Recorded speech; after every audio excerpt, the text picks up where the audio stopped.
in my lecture series. अभी तक हमने कारा का general structure and vegetative reproduction पढ़ा था. अब हम कारा का सेक्सुअल रिप्रोडक्शन इन कारा पढ़ने जा रहे हैं.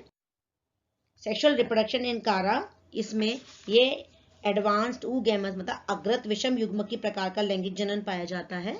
इसमें specialize characteristics male sex organ को हम एंथीडियम और ग्लोब्यूल कहते हैं.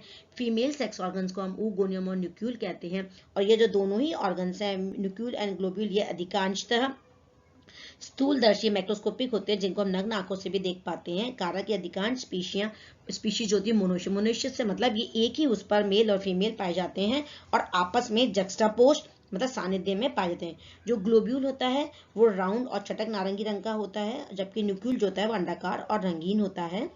इसमें जननांग सीमित वृद्धि की कोशिकाओं पर होता है. ग्लोब्यूल तथा न्यूक्यूल का निर्माण प्राय समकालिक होता है, परंतु कुछ जातियों में ग्लोब्यूल और न्यूक्यूल से पूर्व विकसित हो जाता है. अब हम देखेंगे कि किस तरीके से डेवलपमेंट ऑफ ग्लोब्यूल मतलब एंथीडियम होता है. इस डायग्राम के माध्यम से हम पूरा समझ पाएंगे क्या होता है. ये शुरू की जब हम इसको यंग स्टेज पे देखते हैं तो ये ग्रीन स्ट्रक्चर दिखाई देता है और बाद में थोड़ा सा ब्राउनिश और रेडिश हो जाता है. ये सवरंध्र या पेडिसलेट होता है. इसकी व्रंत एक कोशिकी बाह्य ग्लोब्यूल के काय केंद्र में धंसा हुआ रहता है और ग्लोब्यूल में प्राय 24 कोशिकाओं का बना होता है, जिसमें 8 कोशिकाओं की क्या होती है, 3 लेयर्स होती हैं. 8 कोशिकाओं की 3 लेयर्स होती हैं. इस तरह की लेयर्स बन जाती हैं इसमें ये. ठीक है, अभी और मैं बता दूंगी आपको. बाहर से भीतर की ओर कोशिकाओं में 3 प्रकार में शील्ड सेल, ये देखें आपको, ये शील्ड सेल, ये बीच वाली मैन्यूब्रियल सेल और ये अंदर वाली जो है प्राइमरी कैपिटुलम सेल. आ गया आपको ये समझ में. ये शुरू की ये cell structure antheridial initial pedicellate structure होता है. ये नोडल्स पे ग्रो करती हैं. ठीक है, फिर इसमें डेवलपमेंट शुरू हुआ, 8 बन गई. फिर 8 से देखो ये इसमें स्ट्रक्चर बन गया. ये पेडिसल, इसमें बताया था ना आपको, पेडिसल सेल होती है इसमें.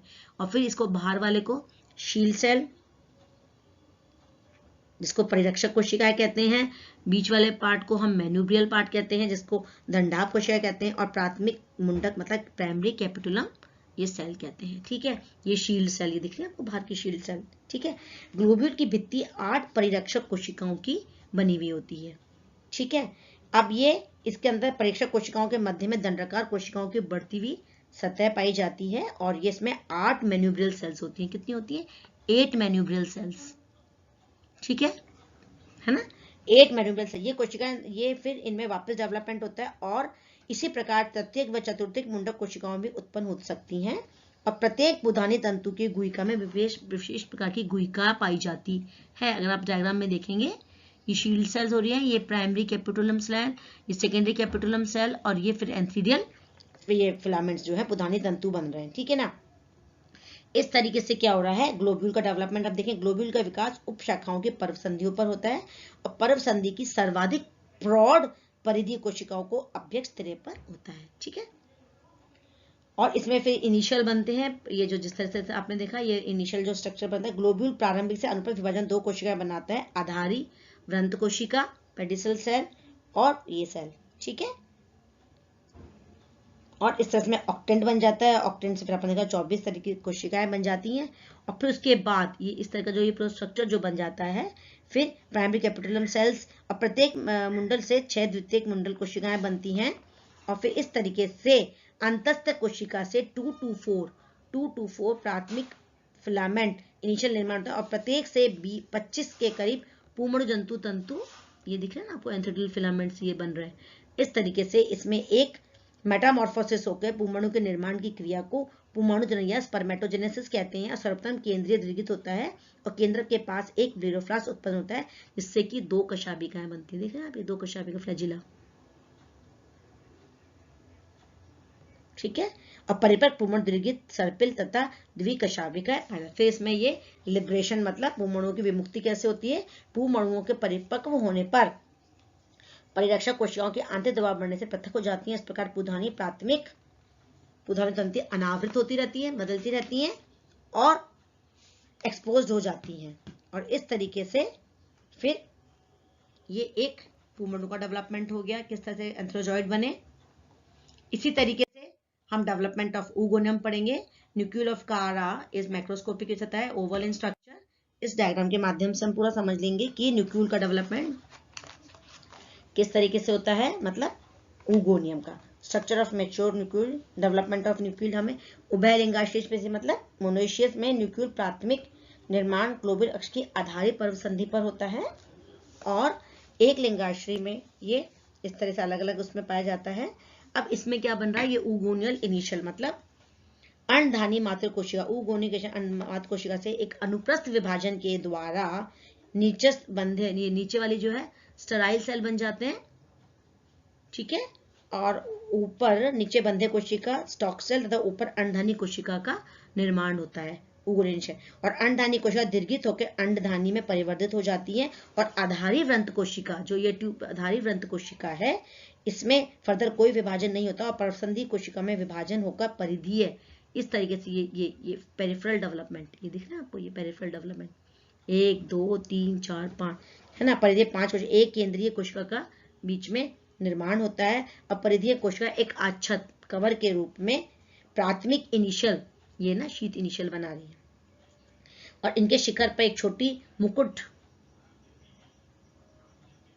जैसा स्ट्रक्चर बन जाता है, जिसे हम कोरोना सेल कहते हैं। नीचे की ओर बची हुई नलिका कोशिकाओं को ट्यूब सेल्स कहता है। ये ना, ये जो है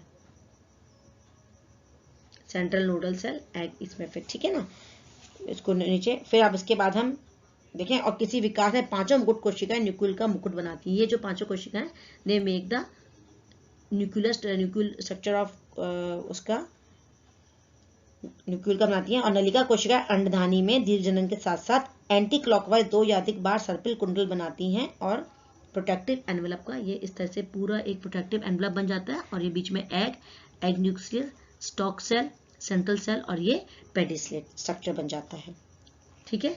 और ये इस तरह जब ये पेडिसलेट स्ट्रक्चर बन जाता है, तो इसमें फिर फलस्वरूप क्या होता है, इसमें निषेचन की प्रक्रिया नेक्स्ट सब देखेंगे। इसमें निषेचन हो जाता है कैसे, जो एंथेरोजॉइड है निषेचन हो जाता है, एंथेरोजॉइड है, इसमें घूमता हुआ ओगुनियम से फ्यूज होता है and egg to form the oospore. जो ऊस्पोर है वो कैसा होता है, बता, ऊस्पोर जो है डिप्लॉइड स्टेज हो जाती है, क्योंकि it egg fuses with the antherozoid. और फिर इससे क्या बनता है, ऊस्पोर या ओगोनियम बनता है, और ये अपने चारों और एक थिक वॉल सीक्रेट कर लेता है, और ये रेड ब्राउन इन कलर होता है। इस तरीके से फर्टिलाइजेशन की प्रक्रिया पूरी हो जाती है। हम जब ऑल्टरनेशन ऑफ जनरेशन देखेंगे, हैप्लॉइड ऑल्टरनेशन जनरेशन, इसमें बताया ना आपको, जब अपन रिप्रोडक्टिव स्ट्रक्चर पढ़ते हैं वेजिटेटिव में, secondary protonema, amorphous bulbils, amylum starch, ये तो इसमें वेजिटेटिव रिप्रोडक्शन गया।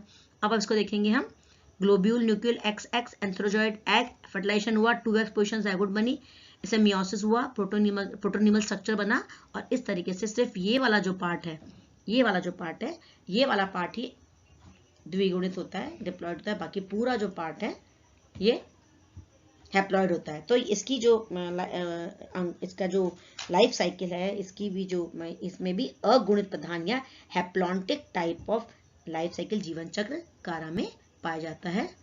तो स्टूडेंट्स, थैंक यू स्टूडेंट्स।